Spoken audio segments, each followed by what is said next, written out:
Hello, and I'd like to welcome all of you to the TELPAS Radar Training Canvas course for our term here this spring, January 2020, and we're going to go over the TELPAS procedures today.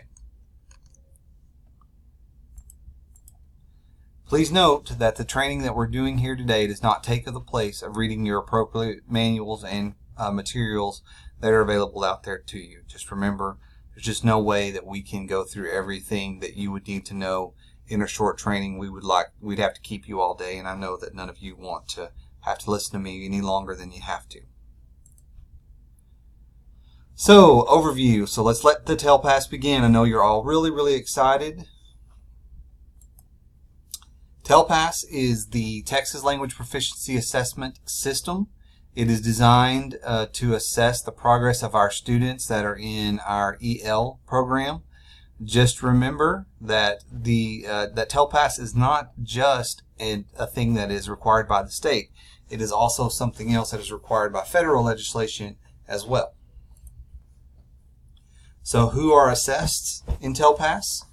Anyone that is classified as LEP or EL in the PEIMS system are required to participate in TELPAS. That also includes those who have had parents who have declined bilingual or ESL program services. Okay, so what TELPAS does is it measures the ELPS, and the ELPS are the English Language Proficiency Standards, and so really and truly it's kind of a bridge together. TELPAS reports the performance in alignment with our ELPS and your PLDs, your proficiency level descriptors, using 4 proficiency levels. So it's either beginning, intermediate, advanced, or advanced high. So we use TELPAS to answer the following question. How well is the student currently able to understand and use English during grade level instruction? And you can see kind of by the graphic here as the levels go up.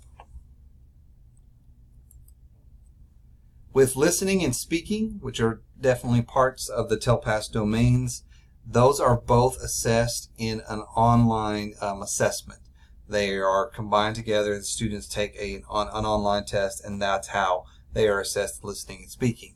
A lot of you have been around for a while, so you remember the days in which we had to, as raters, assess the students in both listening and speaking as well. Reading is also a component that is an online multiple choice test. It's designed specifically for ELL students. It's designed to measure their reading ability according to those proficiency standards and the ELPS and the second language acquisition skills. It's not a time test, and we are required by law to assess all eligible students in TELPAS reading.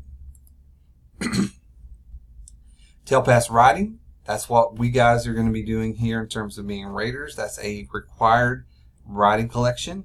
The samples align with the TEA specified parameters. The writing that students do and how we rate it should reflect the current proficiency level. The classroom assignments should be taken from authentic TEKS-based progress, and also how the students are doing with their ELPS, and then raters will take these collections and then they will design a rating based upon the samples that they have for TELPAS. So let's look at some dates. The online basic training course, for those of you that are required to do the online basic training, will become available on January the 27th. What we are going to do here at Allen High School is any rater that is required to go through new rater training, so online basic training, will have the opportunity to do that on January the 30th. We're working with the sub department to get you a sub to cover your classes for half a day so that you can complete this. The February the 7th is the end date for training for raters. Also, the February the 7th is the deadline to complete the online basic training course. The calibration opens on February the 10th. We here at the high school will be doing calibration on Staff Development Day on February the 17th in the afternoon at 1 o'clock in the Cyber Cave. We don't want to do it on the day that it opens. It's always a cluster on that day, so we typically try to allow you guys the time to do that during staff development day. And all teachers have to be calibrated by the 28th. So to be classified as a rater, you have to have the student in class at the time of the window. You have to have some knowledge about the student's ability to use English in both instructional and informal settings. You have to have a valid teacher certificate. You have to be trained in the rating processes and some other things. And then you will be the one that rates the students in all eligible domains. And remember, the only domain that we're going to be rating students in is writing. A student's TELPAS rater is the teacher designated by the district as the official rater. If you are that student's rater, you will be rating that student in all eligible domains. And this is a little bit of a moot point for us at the high school level, but at different levels, especially the elementary level, you could be rating in more than one area. And this slide is just telling you that you would be the rater for all areas. Okay, something that's a change. It's something that's really important about TELPAS this year. You used to always get a TELPAS rater manual. You will no longer get a TELPAS rater manual. It is only available online. You're responsible for accessing and reading the manual as part of your training requirements. The district has given us this link here, and there's several locations that you can find it. You can find it on the TELPAS Training Center. The website is listed there. You can find it on the AISD TELPAS intranet page. You see that we have made that bigger, so that tells you that that's the preferred way for you to go about accessing this information, because all of the TELPAS resources are found right there on that same page. You do have to be signed into the intranet to be able to access it there. You can get it from the TEA TELPAS website, and then also our district has created a tiny URL there for you to be able to click on and access the rater manual that way. On calibration, you will be provided a blank copy of the PLDs and some scratch papers to use as a resource during calibration to make any notes. Anything that you write on during calibration, those of you that remember, you'll turn in and it'll be shredded. So that being said, it's recommended that every rater prints a copy of the PLDs for themselves that you have to use and take notes on and have as part of your training process. But just remember, that's just a separate piece that you can keep for yourself. So training components, a lot of this information you'll be getting back from district. The ELPS TELPAS Foundational Awareness Training is something that is sent to new TELPAS raters. Then the TELPAS Administration Procedures Training, and then they put you into two categories. Are you a returning rater? Are you a new rater? If you're a new rater, you do the online basic training course. If you're a returning rater, you are not required to do the online basic training course, and then everybody has to calibrate. And there's two sets of calibration. So just to give you a little bit of a summary, you have to do the TELPAS administration, which is what this training is here today. You'll do online basic training if it's required, and remember, we're going to have a setup for you guys that have to do that on January the 30th. Test security training, which you will be sent out soon via Canvas, and you'll complete that course as well. And then you will do the TELPAS calibration on February the 17th in the AHS Cyber Cave, beginning at 1 o'clock that afternoon. So in online training, what areas does this cover? In our 2 through 12 raters, which is really what all of us are, is going to be the writing PLDs. That's what we're going to be talking about. Notice the statement there at the bottom of the screen. The training content and calibration activities within the TELPAS Online Training Center are secure and confidential and may not be copied or discussed in any way. This information is provided in more detail in the rater manual, but also in the agreement that you accept when you log on to the online training system. So remember, anything that you do within the TELPAS Online Training Center is secure and is confidential, and you cannot share it out, discuss it, do anything, print any of those items from that specific part of the training modules. So once you get into the online training system, which grade cluster you will choose. If you're rating students in grades 2 through 12, you will choose the appropriate grade cluster. For the most part, that's just going to be a 9 through 12 for us here at the high school. This bottom sentence really pertains to elementary students or elementary teachers who could be rating students in multiple grade clusters. When we're talking about the security and confidentiality of the TELPAS training components, so back to online training pieces again, remember, it is a violation of state assessment procedures to record, discuss, or share answers of the rating practice and calibration activities. You should not be collaborating together during online basic training or calibration. Those are two separate things that are secure and confidential. Prior to accessing the online courses and calibration, you have an online statement that you have to read and affirm that you will complete the rating activities independently. Like I said, we will be giving you a copy of the PLDs to use on calibration. If you have a copy yourself and you want to bring in that you've made, basic notes on, you can use that as well.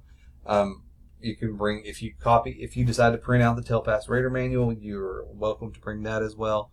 Just remember, any resources you bring with you have to be from the current year. In the online basic training modules, they do not have to be completed all at one time, but we're going to give you time to do it here at school, so that would probably be the recommendation. And just remember, you're going to have to finish at least one section prior to exiting, because it's not going to let you go back and pick up where you're at. If you're in the middle of one section of it, it won't let you come back. This year, completion certificates will be auto-generated from within the training system. I will not be able to access them, so you're going to have to print 2 copies of your completion certificate, one for me and one for you to keep. If you don't give the certificate to me, you cannot get credit for the activity. Instructions for accessing this are included in the click sheets that you will be sent or have been sent by Cheryl Stewart when she sent the original TELPAS training information. Calibration sets. Once you're in the calibration set, you cannot return to it. You must complete it all at one time. Calibration, depending on the teacher, can take from 1 to 2 hours. Very seldomly does someone take longer than that, but it really kind of is dependent upon the person. When you're in the calibration sets, you want to make sure that you're using the arrows to navigate throughout the module and click to exit the module when you're finished. That way it will appear that you've completed your course in the training history. Remember, once again, calibration sets are secure and confidential. Essentially, the calibration set serves as your checkpoint, your test, and we treat it like a secure testing environment. We have to keep a seating chart. We have to keep records of all those things. You have 2 calibration attempts. If you're not successful on the first, you must go back and study and do training materials again prior to doing the second attempt at calibration. You're not allowed to do the calibration, both sets, in the same day. It must be completed in a supervised, monitored setting, and raters will complete the calibration activities individually, so you will need to bring headphones with you on calibration. I'll have headphones if you don't have a set of your headphones for yourself. Remember, raters who have not successfully calibrated by the beginning of the TELPAS assessment window may not start rating until they have finished their calibration. So calibration ensures that raters have the proper training, the proper practice, and been able to feedback before they're going to go through and assess students in the spring. It's a necessary aspect of administering a holistically scored assessment, because when we use holistically assessment procedures, even the most experienced scorers need to make sure they're calibrated to show that they're scoring correctly. And you'll find that those of you that have done this over years, that they're going to give you more examples, and it's going to expand your knowledge, and it's going to make you a better rater, especially when you're looking at students that have when you're trying to decide between more than one level. If you're trying to decide between more than one level. Once again, kind of at the bottom, collaboration is encouraged during live administration, but calibration has to be done individually. Some more key points about calibration. You have 2 chances to calibrate. There are some exercises for warm-up in the Educator's Guide to TELPAS. Really very recommended that you prepare or study before attempting calibration, so go back, look at those things that are provided there in that educator's guide, or complete the practice samples in the online basic training modules. Once again, I know it keeps kind of hammering back at this, but you are required to affirm that you're going to keep things confidential. After you complete the set, you'll be able to see your results immediately in annotations. So once you go back, you have an opportunity to look at what you did and what you might not have done as well on, and that gives you some ideas of how you might need to do it better in the future. But once you jump out of that system, you can't go back and see that. If you don't calibrate on the first set, so if you don't get a score of 70% or higher, you will need to complete a second set, and we will come up with a time and place for that for teachers that need that. Annotations, you can only, like I said, you can only review them on the day of the attempt. And if you don't calibrate on the second set, that does not mean that you are not a rater. It means that you're going to be provided some more guidance from me, and then you will also be assigned a buddy rater to help you get through the rating process.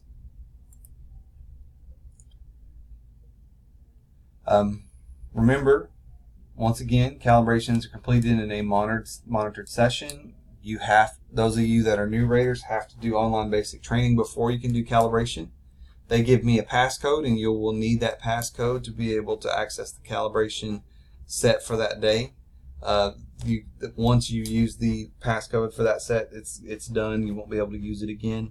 You can have scratch paper with you. You can have a copy of your PLDs, and you will also have the clean copy of PLDs that I will be giving you. And anything you write on during that session, I will need to take up and shred. Holistic rating training is key to making sure that students are assessed fairly and accurately.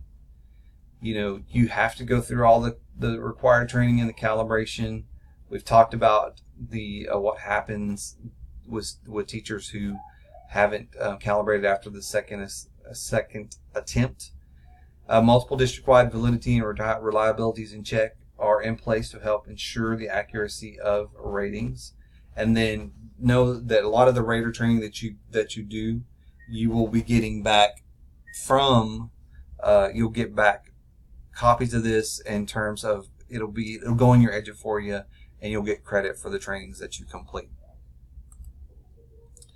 So during the assessment window, so once writing samples have been collected and you have had an opportunity, so this is your rating window.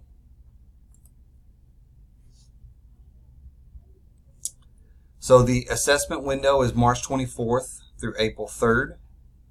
That's the official state window. Right after spring break, those couple of weeks after spring break, that is where you have the opportunity to collaborate between yourself and other teachers, and then you will turn those back into your verifier. Very important that no rating of students may occur prior to the start of the 24th window, and if you have not calibrated by the 24th, you cannot participate in rating activities. So you may think that, hey, I've got all my stuff back, I could start rating my students, on February, or, you just feel like you already know what your students are, so you feel like you could go ahead and rate them. Remember, that doesn't follow the procedures that are put into place by the state. So when you're rating, you're going to use the PLDs. The PLDs are your rubric. Always use the PLDs. Do not factor into anything else. You're using that rubric as your score.